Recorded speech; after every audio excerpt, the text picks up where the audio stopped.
Hey guys, in this video I want to talk about my story when it comes to learning marketing and lead generation, how to find high paying clients as a freelancer and a consultant designer.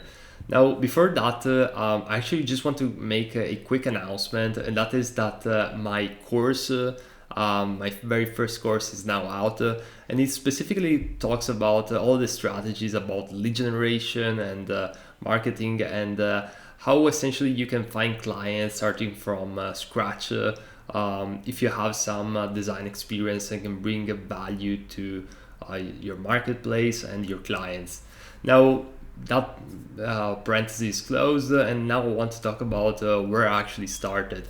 So it all started by accident, really, I'd say, because when I was working in a startup during the third year of my bachelor degree in graphic design that I was doing in London.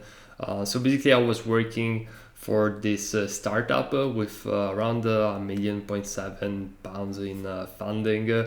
And I was working there part time, directly with the CEO and the COO of the company. It was an amazing experience. I learned so much because prior to that, like the past year, I did an internship at a very large company, but working on a startup which had just a few team members in their office.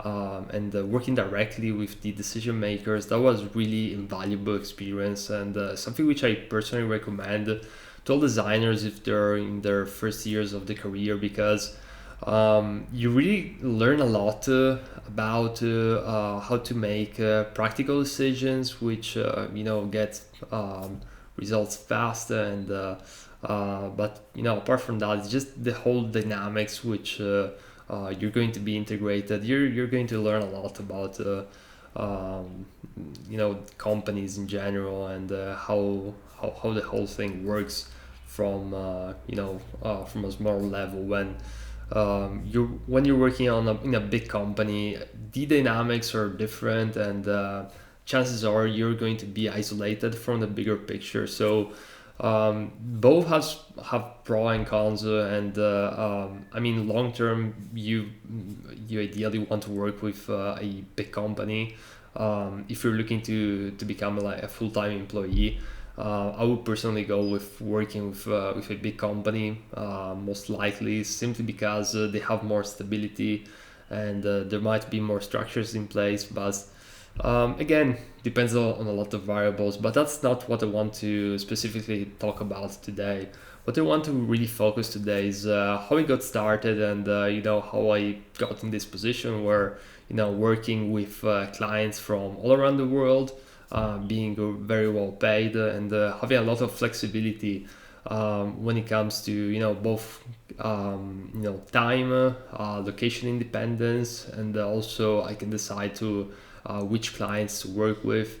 And I have no fear whenever I turn down a client because I know that I can find another one. So basically, this all started by accident because when I was working in London, after I worked for this startup or actually for this company, because they were been doing this for quite a few years now.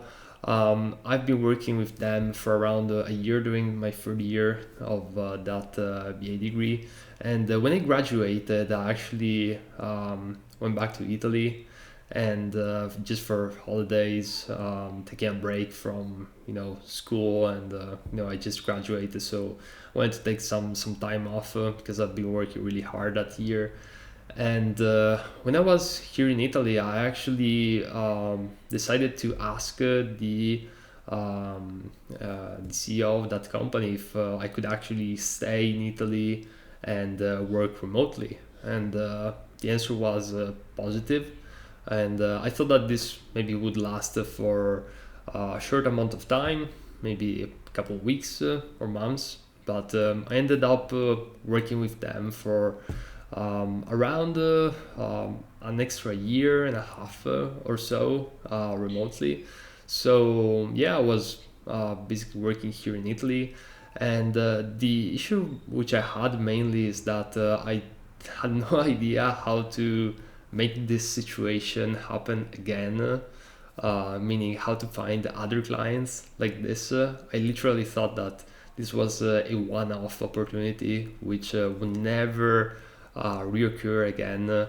And if I want to, if I want to find another client, especially to work on something long-term and not just like a fixed project, um, I would need to, go back in London because here in Italy, in the city where I live, there aren't really many opportunities, or at least good ones, unless you're looking to do some, web development or just manage developers or things like that. I mean, it could be a topic for another video.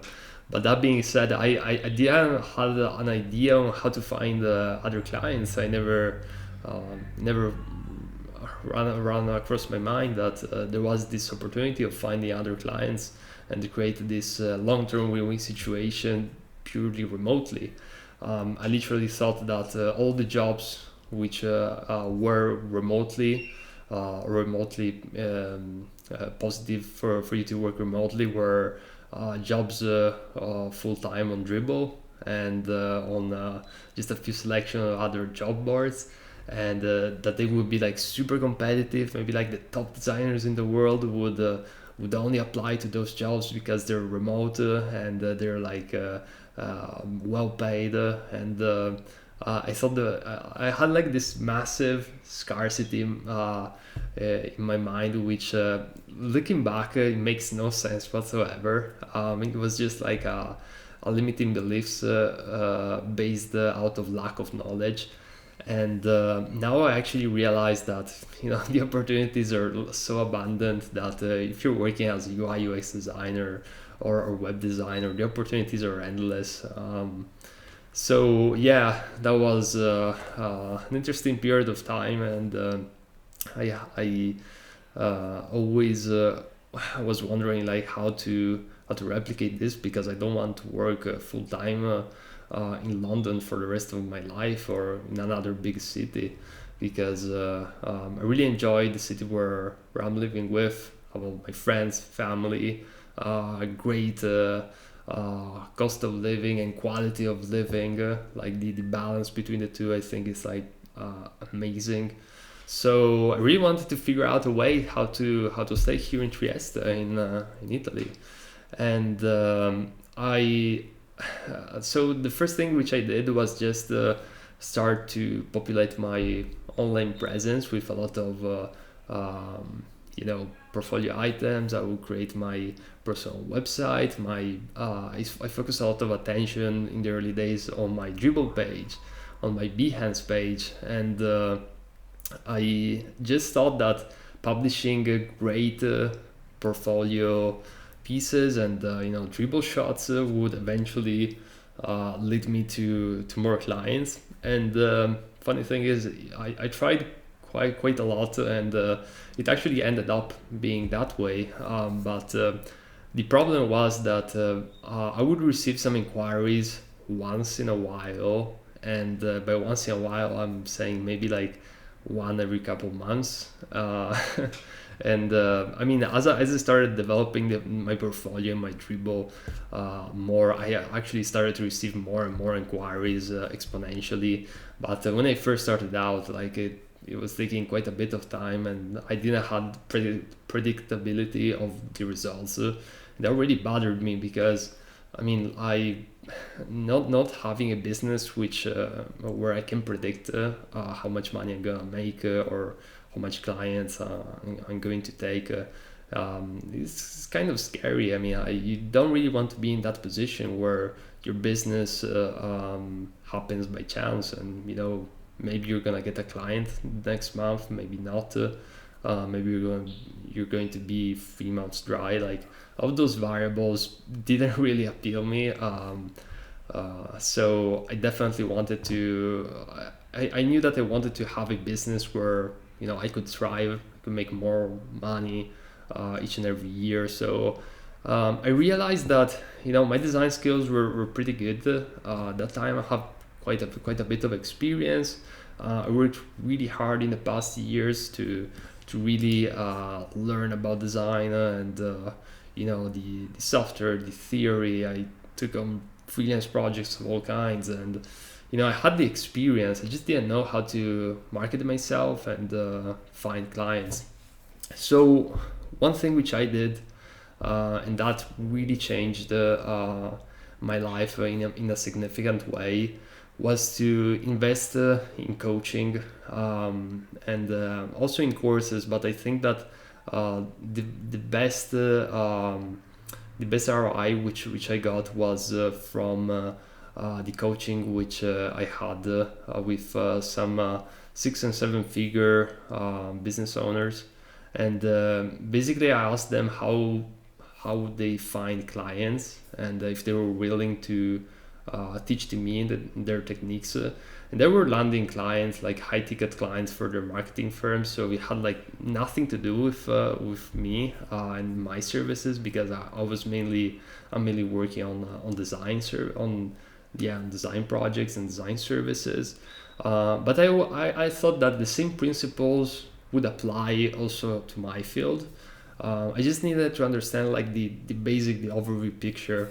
And so I went in this journey where I helped a lot of coaching calls, and they were following me week by week and pointing out like the errors, and a lot of it came down to mindset, then the strategic part, and then eventually measuring and keeping track of what's working and what's not working. So now I am in a position where I understand. I have a much better picture as to what the reality is when it comes to lead generation. I tried different methods. I made money with pretty much every method, or at least the majority of the methods, which I'm actually sharing in my course. So basically, there's a lot of things which I tried, and I can tell you a lot of things didn't work.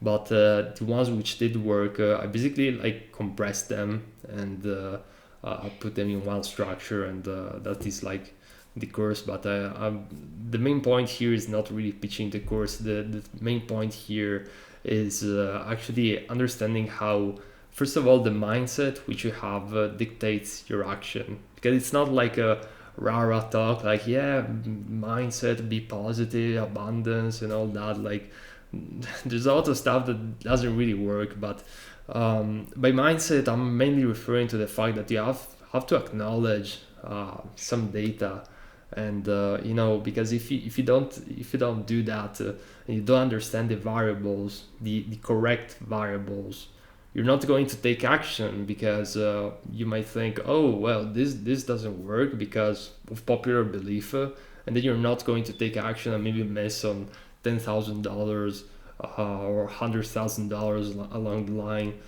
simply because you had the wrong mindset.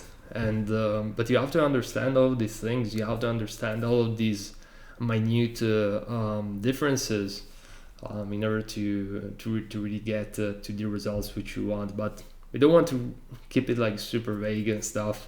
But yeah, apart from the mindset, second thing was actually the method. And what I learned is that all the methods pretty much work. There's a lot or at least a lot of methods to find clients pretty much work. However, there are pros and cons to each and every one of them. And the second most important thing that I want you to understand from this video is that some of these methods, if you execute them in the wrong way, they don't bring you any results. But if you execute them in the right way, it's a game changer. And you can actually do really small amount of work when it comes to lead generation and find clients consistently and with this degree of predictability. So I'm actually in a position now where after having all of this learning, after doing all this trial and error, and having this high level understanding, I'm in a position where I could lose all of my clients tomorrow, and I can guarantee that maybe not in a week, but in 2 weeks time, I'm going to be quite busy with client work. And I'm saying 2 weeks because it's not like a magical formula that you push a button and the next day you have the client. But I definitely know how to get in contact with people and get on the phone with them and close them by them being happy that they actually found me, and that we create a win-win situation to start with. And then once you start do that initial project, you see that there is that win-win situation, and so basically you can continue working with them, or have referrals, and it just goes on like a snowball effect. But I think that knowledge is super important, and a lot of the things that are shared in social media, they're wrong. They're not really like accurate. There's a lot of misleading information, or maybe information which is good for some people but not good for others.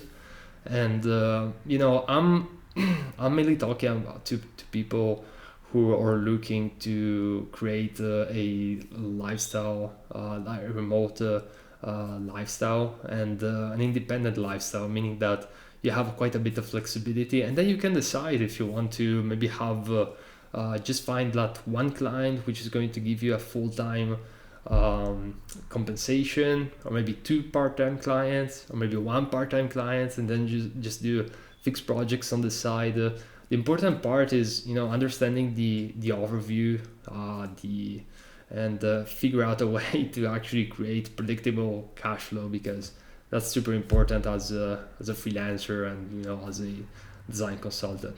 So this is pretty much it for this video. If you're curious about the course, feel free to click on the link in the description.